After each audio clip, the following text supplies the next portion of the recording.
Kuna on õige aeg alustada seksuaalelu?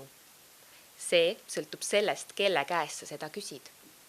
Kui sa küsid seda oma vanemate käest, siis ilmselt ütlevad nad sulle, et peale abiellumist.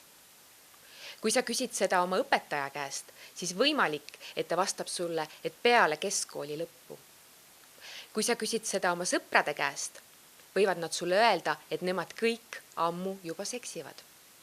Sa peaksid küsima seda oma partneri käest. Vaata, mis tema sulle ütleb. Sinu partner võib sulle öelda, et jah, nüüd kohe on õige aeg. Sa võid seda kaaluda. Ja sinu partner võib sulle öelda, et ei, mina ei ole veel valmis. Siis pead sa seda austama. Ja lõpuks, kõige tähtsam, küsi seda enda käest. Mis sina arvad? Kas sina oled valmis? Kas sina oled valmis selle sammu astuma? Selle otsuse teed ainult sina. Kuulama pead sa ainult iseennast.